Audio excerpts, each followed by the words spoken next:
Now this is how we start off an episode. You are really freaking bad, but you're shiny. You can survive a nuzzle, right? Oh yeah, no problem. Okay, the heavy ball matches. Ooh, got it. Hello everyone and welcome back to the BattleCraft SMP. This is a Cobblemon survival multiplayer server with tons of talented builders and storytellers. In between episodes, I've been building and contributing to what is going to be a finished region here at one point, the Lemuria region. As you can see, I've been working over here, working on this wall, this retaining wall, setting up some terraces for Chespy and Skipper, more room for all of us really in this little side of the town to build, and I've extended the path from this area to what will eventually be a gate. Speaking of gates, I had a great time on stream building a gate and had some really great moments with Peeporp and other members of the server. I got one of those too. I didn't like that. They're trying to take 60% of my name. You tell me you can't hear So that in his voice? you're saying that KC put this here as a way, as he's like blackmailing you guys? I'm saying I think Team Shimmer's trying to stir trouble. But why would he? But why would he be trying to funnel money into your pocket? You know, if that is the case, then you guys will need some representation in a government. That's all I'm saying. I was so concerned that there was no clothes there for just like a brief second.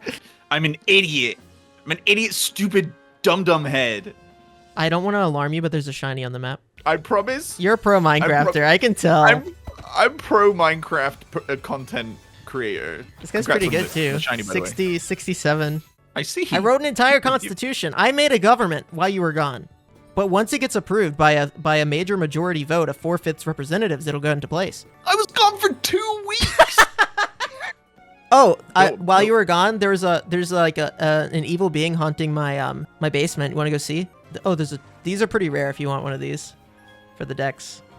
Ooh. Wait, his actually, music. I would. He's music. It's music. He's music. Your Five Nights at Freddy's security station. Yeah, exactly. Well, so what happened was I saw a creature on the cameras. It was like Herobrine kind of. I didn't like it. So I literally have not been down here since that, and that was 2 weeks ago. So what I did was I set up cameras in here. See that one at the end of the hall? Yeah. I put that there. I decorated these rooms and stuff. Uh-huh. It was in this room over here. It's giving off big SCP energy. It was sitting at one of the computers in this room. And this is the interrogation room. Okay. So have fun in there. Be stuck. I'm going to administer a small electric shock. Tell me if you feel anything. Did you feel that? Oh, I was about to ask when you were going to do that. Did you feel that? Why the vibes are very off in this room? Well, let's. The vibes are... shoot! What? Thought I saw something. I thought I saw something too. I'm getting out of here. I don't like this place. This place is genuinely cursed. See, Article 9 is the one that I think it starts really getting good. It's like, oh yeah, don't worry, it gets good after the 50th episode. I actually like that a lot. Come with me, dog. That's hot. So this is our first gate. The other three are going to be more or less identical. I think that looks pretty good. Of course, there's always more stuff I want to do here, including building some more custom trees. Right now, they're just around my construction area, and they don't really span too far, but at some point, we're going to be building a few around here, around the old courthouse building here. Speaking of the old courthouse, I did decorate the upstairs, so let's go take a look. Now, this is feeling like a classic courthouse municipal building where town halls might be held. We've got 5 chairs for the proposed 5 representatives from the server up here, and then down here is just plenty of benches that we can sit on, voice our complaints as citizens. I think the red carpet looks great in here. We've got some ceiling fans and kind of a vault ceiling with a little bit of an arch to it. I was really pleased with how this build turned out, so I'd love to know what you guys think. So everyone's going to be coming over to my area to check out the Amphitheater, where we're going to be having the battle tournament. That means I need to finish the routes. Not entirely, but at least the paths of the routes and the gates on the way over to my amphitheater, and of course I need to wrap up the amphitheater all together. The path here is all done, more or less. Some trees would be nice, but we'll see how much time I have. Of course, this gate here isn't finished. There is one other gate that I should try to finish today. You may be wondering, like, what is a gate? Well, I guess in this sense, it is a tool that is used in the Pokemon games to kind of separate routes. I'll put a few pictures on screen of what they may look like, and I've decorated this one in reference to the Heart Gold Soul Silver gates. Both the interior and the exterior kind of pay homage to that game. We've got a villager in here keeping watch, and hopefully he doesn't get thirsty and stop our way. I think that this is a great introduction to the region. Other people can adopt them if they wish, but I'm going to be using them in my areas, mostly in this southern peninsula here, to help keep things organized and tidy and separate the towns from the routes.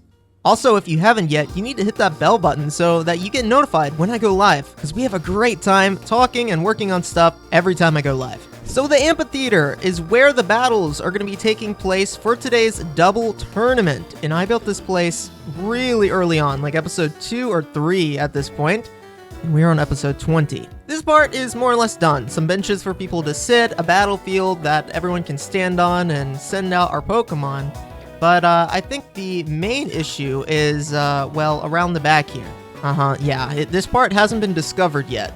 So I've got to discover this part, and I need to keep in mind I don't want to get too close to Minnie's area here. So we're going to be going with just a really, really subtle kind of backstage area where props might be set, where actors might be leaving this orchestra part down here and going up onto the stage. There's sometimes where like secret doors in here for the Greek plays and all kinds of plays. Stages like this and stuff I think are quite fascinating.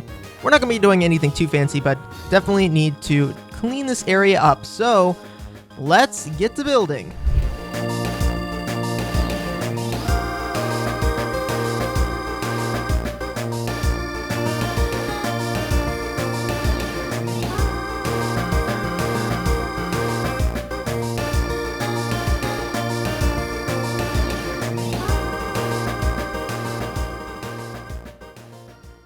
That took me way longer than I thought it was going to take, but I think the results are pretty good. Let's go ahead and take a closer look at this place, and I'll talk you through some of the design decisions that I made when finishing off this build. So I started building this a long time ago, right? But I had established some motifs, like a tough brick bottom, and then an ornate piece, and then upside down stairs.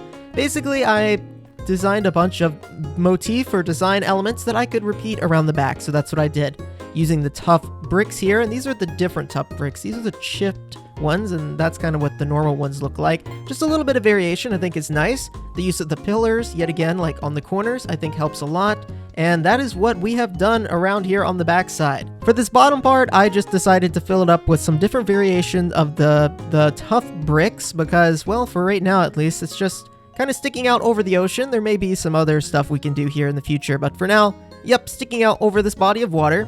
Lastly, up here on the roof, really continuing the same type of style from the front, but I wanted it to look as if it was caving in and decaying with time, and we're going to ageify the rest of this place by placing a bunch of gravel around with some mixed blocks, some urns, maybe even some cobwebs. And so I kind of have it like the roof is caved in, and there's a bunch of greenery and vines and grass and stuff growing up there. And yes, that does kind of save me from having to do a roof in a sense, but I think that this may actually just be harder to get this kind of fallen together look. And if you look up a lot of amphitheaters, like this one is based off of the one in modern day Turkey, the Annapolis Amphitheater, you'll see that this is something that's often happening. These heavy stone roofs have kind of caved in. Maybe they were once wood or some other material that's kind of just faded away with time. And so that's what we're left with. This is one way I'm going to make this place look like it hasn't been, updated in a long time, or that it really is an ancient amphitheater. And that's going to be adding some gravel around here and kind of just breaking some of these blocks that we've placed before and replacing them with some gravel. And I can even craft suspicious gravel by putting an item next to gravel, and then that block can be like brushed out of it, but it doesn't really matter what the block is. No one come over here and be brushing my gravel, okay? I went through this back area here, and I have agified it. We're going to add some vines. I've got a bed over here in case we need it. Got some healers out here. Gravel falling from the ceiling. A little bit of storage. Just a dab will do ya, okay? With the vines. Easy on the vines, guys. I'm like de-building instead of building. I'm destroying. Destruction. I need to get my Rampardos out. We've got some fallen pillars now. Oh no! And more gravel piles. Some holes in the wall. And another fallen pillar on this side. And I think that this part is mostly done. So I'm going to add some scattered gravel around the seating parts, and we'll call it a day here. Another few hours later, and all the detail work is in. This place has been fully runified, turned into a runic amphitheater, now featuring some gravel piles and some sand piles. Some rustic shrubbery that is spreading around the area. Random growths of vines. The occasional pots and urns that you might find on an archaeological dig. The rustic amphitheater itself with a huge stage set for a battle. And then a small backstage area that is fallen apart and is quite decrepit. But all in all, I think this build is great. It is so satisfying to like come back here and finally finish this up because, oh my gosh, it's been a long time coming, and I've kind of, honestly, I've been dreading it. This type of stuff is nice to finish, but it is a lot of work placing like all these detail blocks, and it's not like using Lightmatica and building out a creative. It's just something that you have to do a little bit over time, tediously place something, and just make a lot of small decisions on the fly, which is sometimes harder to do than doing giant builds. But for me, I think that this type of style of building just works better with my creative flow. So with that, this part is done. But we've got some more building to do today. We're going to take a short break from that because I've been collecting some Pokemon. Since we did a Heart Gold Soul Silver Gate, and we're going to be building some more of those today, I figured we'd bring a bit of Johto to the server, and I've got a few starters with me. The first one, Chikorita, and we're actually going to evolve it right now into its second evolution, which is Bayleaf. And Chikorita is one of the new starters that's going to be in the new Legends game, and it's getting a lot of hate, okay? And I don't want any of you guys hating. Oh, I don't want none of y'all hating on this little guy. This little Bayleaf Chikorita is so cute. It is a very underwhelming power starter, being kind of a tanky grass type, solo grass type, but I love it. And its final evolution, it can evolve again actually at level 32, is the green flower dinosaur-like Pokemon, Meganium. So let's go ahead and get another evolution going, and we'll have this male Meganium here that we can add to the team. Oh, great animations, got the move Petal Dance, and we get to bring a bit of the Johto region here to the BattleCraft server. Now you'll notice that I also have a Quilava. And Quilava is the second evolution of Cyndaquil. This one's IVs aren't actually that bad either. So I need a few more levels on this guy in order to get a Typhlosion. But in order to complete the dex, I'm going to need the third starter that I don't have yet, and that is Totodile.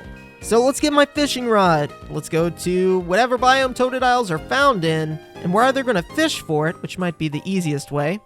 Actually, I'm not 100% sure. Or we're going to try to force spawn. Let's get ourselves a Totodile and have the complete Johto trio here on the server. So the hunt for Totodile began. I went to a local swamp biome during a live stream and started stripping out all of the dirt because I thought that Totodile would spawn in one source block of water, but that's not true.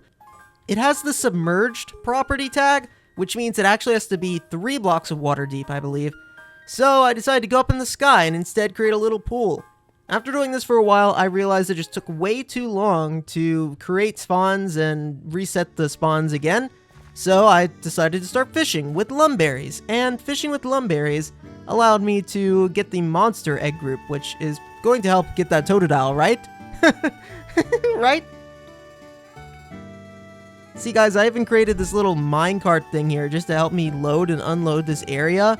But it just still takes so long that fishing is just the way to go. And I've caught so many Pokemon. I've caught so many patterned Magikarp during the stream.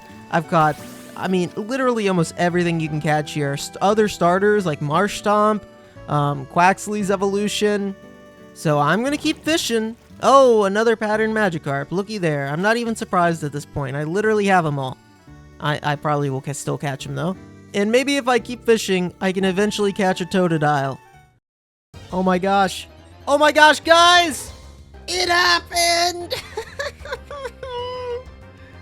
This is my second Pokemon of this session of recording. It has literally been 2 days. I fished for 2 days, dang it! 2 days! But we got ourselves a Totodile. And now I just have to catch it.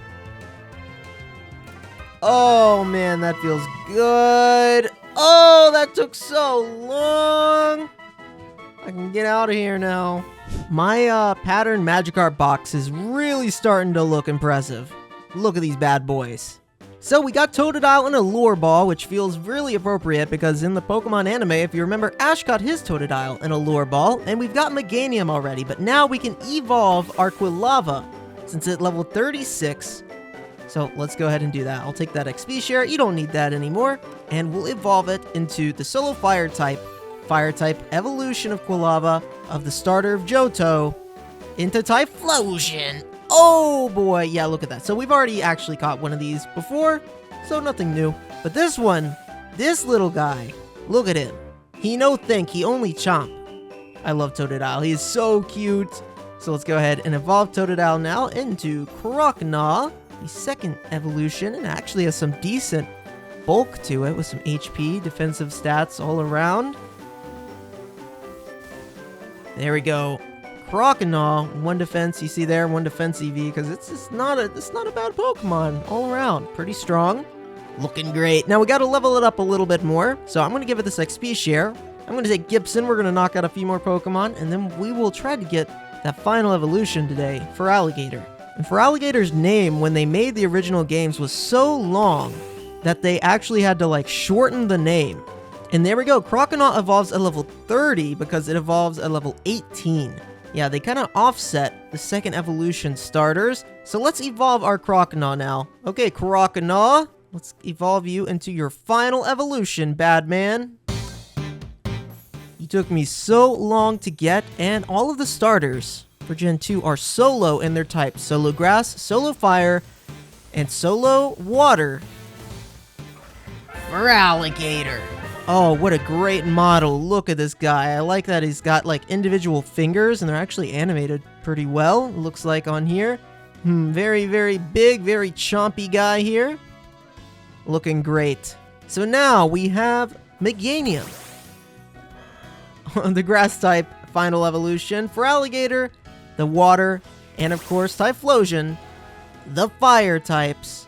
And those are the final 3 starters for the Johto region. Getting a little bit of love in the upcoming Legends game. I'm pretty excited about that one.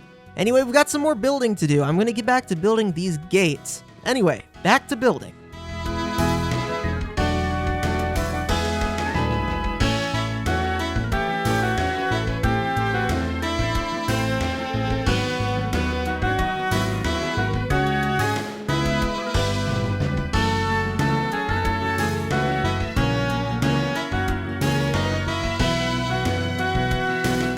The rain has cleared, and there's a beautiful rainbow shining on the server. Building trees is quickly becoming my favorite thing to do in Minecraft because I think it just adds so much. I've said it before, okay? It adds so much to a build. So we got another gate built here, and I really wanted to get a 3rd one done today and some route work done, but I just simply am out of time, okay? Too many hours working on this, too many hours working on the amphitheater.